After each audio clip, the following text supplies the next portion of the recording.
पिछले लेसन में हमने मुख्तलिफ इमेजेस को अपने न्यू क्रिएट करदा कैनवस पे मुंतकिल करने के मुख्तलिफ तरीके देखे जिसमें सिलेक्शन के ज़रिए और ड्रैग करने के ज़रिए हम इसको मूव कर सकते हैं, वो हमने पिछले लेसन में देखा। और साथ में हमने ये भी चीज़ नोट की कि जैसे ही कोई भी न्यू फ़ोटो जो हम अपने न्यू कैनवस पे लेके आ रहे हैं, उसके साथ एक लेयर भी ऐड हो रही है, जो कि फ़ोटोशॉप के दाएँ तरफ निचले कोने में, जैसे कि ये वाली लेयर 1, 2 और 3 क्योंकि हमने 3 ही फ़ोटो जो मूव किए थे, तो इसलिए हमारे पास 3 लेयर हैं। ऐसे अब जितना भी काम करेंगे, कोई टेक्स्ट ऐड करेंगे या कोई और फ़ोटो इस कैनवास पे लेके आएँगे, तो उसकी लेयर यहाँ पे बनती जाएगी। तो हम लेयर का पैलेट जो है उसको बड़ा कर लेते हैं, ड्रैग करके यहाँ से बड़ा-छोटा कर सकते हैं आप इसे या फिर इसको बंद कर देते हैं क्योंकि हम लेयर को समझना चाहते हैं, तो लेयर को बड़ा कर लेते हैं। डबल क्लिक करने से कोई भी जो पायलट है, वो क्लोज़ हो जाता है, मिनिमाइज़ हो जाता है, उसके बाद आप उसे फिर से मैक्सिमाइज़ कर सकते हो। लेयर से मेरा एक ऐसा ट्रांसपेरेंट पेपर है, जो कि किसी भी फ़ोटो को फ्रीली मूव करने, एडिट करने की आपको आज़ादी देता है। एक पिक्चर में जैसा कि अभी हमारे पास इस एक कैनवस के ऊपर 3 फ़ोटो मजमूई तौर पर दिखाई दे रहे हैं। लेकिन हम इनको आज़ादाना तौर पर किसी एक को मूव कर सकते हैं, लेयर की वजह से क्योंकि ये मुख्तलिफ लेयर्स पे पड़े हुए हैं।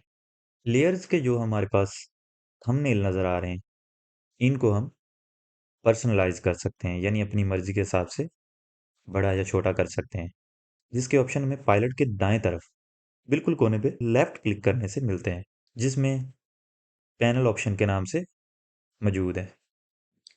ये जो हमारे पास लेयर पैनल ऑप्शन का बॉक्स ओपन हुआ है, इसमें हमें 4 तरह के ऑप्शन थंबनेल के साइज़ के हवाले से मिलते हैं, जिसमें नन यानी अगर आप नन पे क्लिक करेंगे तो हमें सिर्फ़ ये नाम दिखाई देंगे, जिसमें लेयर 1, 2 एंड 3 लिखा हुआ नज़र आएगा और इनमें से हम कोई एक थंबनेल सेलेक्ट कर सकते हैं। पहले सबसे छोटा सेलेक्ट था, अभी हम इसको दरमियाने साइज़ में या सबसे बड़े साइज़ में कर सकते हैं। उसके नीचे हमें थंबनेल कंटेंट्स के 2 ऑप्शन मिलते हैं, जिसमें लेयर बाउंड्स एंटायर डॉक्यूमेंट का दूसरा ऑप्शन मिलता है। अगर मैं लेयर बाउंड्स पे क्लिक करूँ, तो हमें हमारी लेयर पे मौजूद जो इमेज है, वही सिर्फ़ इधर पूरी की पूरी लेयर पे नज़र आएगी।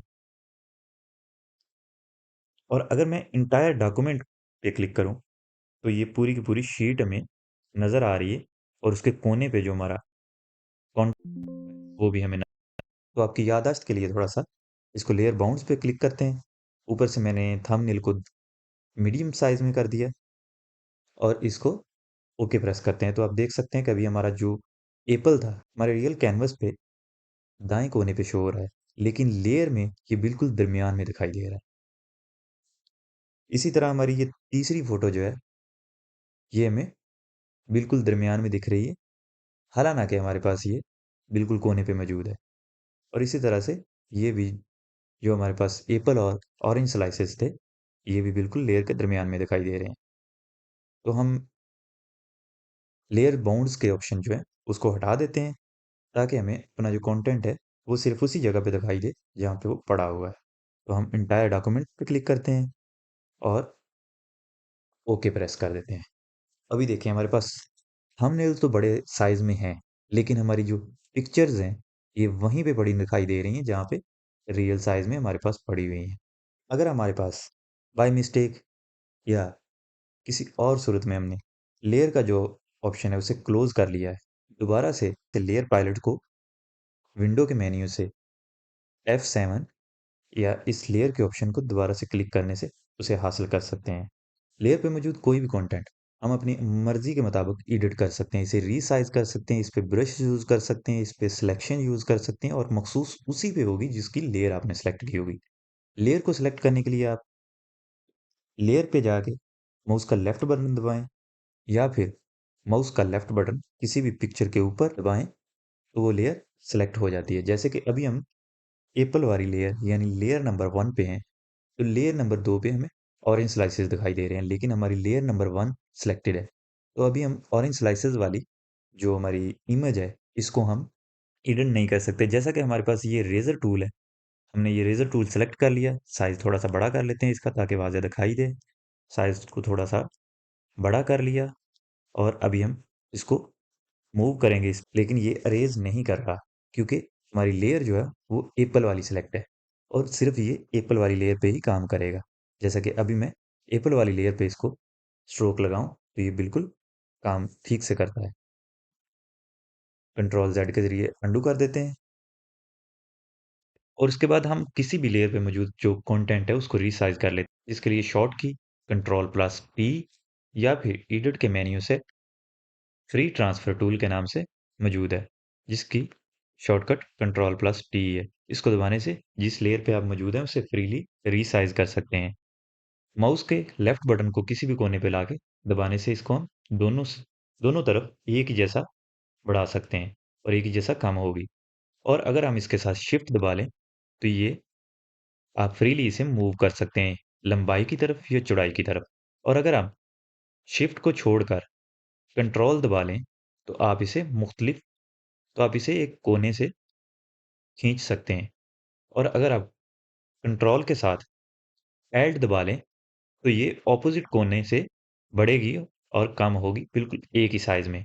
और अगर आप इन दोनों को छोड़कर शिफ्ट प्लस एल्ट दबा लें, तो ये दरमियान वाला जो इसका पॉइंट है, उससे चारों तरफ एक जैसी बढ़ेगी। तो हम इसको कैंसल कर देते हैं।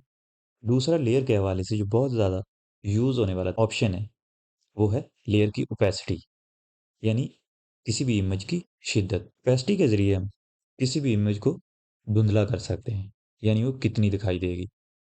जैसा कि अभी मैं इस इमेज को इस एप्पल वाली इमेज के ऊपर ले आता हूँ और इसकी ओपेसिटी को 60% से कम करूँ, तो ये एप्पल हमें इसके ट्रांसपेरेंट होने की वजह से अंदर से दिखाई देना शुरू हो जाएगा।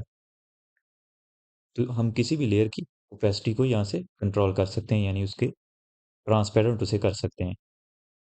तो हम इसे 100% पे छोड़ देते हैं और लेयर को इस्तेमाल करते हुए हम अपना जो मवाद है, उसके इस्तेमाल को भी अलाइनमेंट कर सकते हैं, यानी कौन-सी जो आपकी पिक्चर है वो ऊपर शो होगी और कौन-सी नीचे।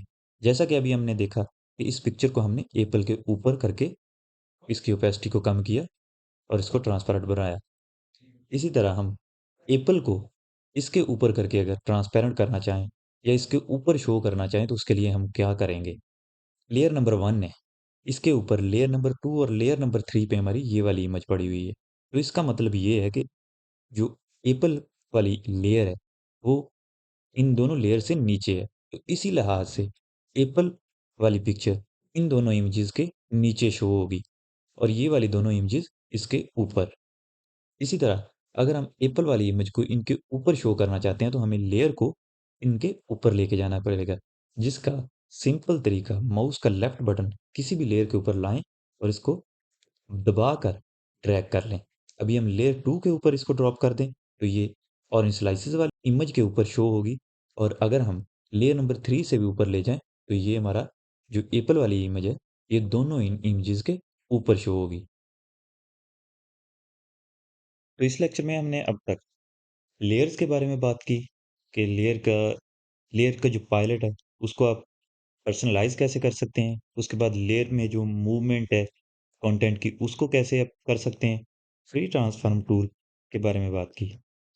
फ्री ट्रांसफॉर्म टूल की एक बात बहुत अहम है कि इसके ज़रिए किसी भी इमेज को जब हम बड़ा या छोटा करते हैं, तो इसकी जो प्रॉपर्टीज़ होती है, यानी जो इसकी क्वालिटी होती है, वो परमानेंट होती है। यानी अगर आप बड़ी वाली फ़ोटो को छोटी में कर देंगे, तो उसके बाद उसकी जो रेज़ोल्यूशन है, ये वही होगी जिसमें आपने इसको फ्री ट्रांसफॉर्म टूल के ज़रिए कर दिया। इससे बचने का तरीका किसी भी इमेज को स्मार्ट ऑब्जेक्ट में तब्दील करना होता है, जिसको हम आने वाले लेक्चर में समझेंगे। और फ्री ट्रांसफॉर्म टूल के बारे में बात करेंगे कि कैसे उसकी क्वालिटी जो किसी भी फ़ोटो की उसके ज़रिए आप कम कर सकते हैं। हमेशा जो है ट्रांसफॉर्म टूल हम बड़ी फ़ोटो पे यूज़ करते हैं, उसको छोटा करने के लिए या अपनी साइज़ के मतलब रोटेट कराने के लिए मुख्तलिफ तरीकों से, उसे आने वाले लेक्चर्स में हम समझेंगे। तो अब तक के लिए इतना ही। अल्लाह हाफ़िज़।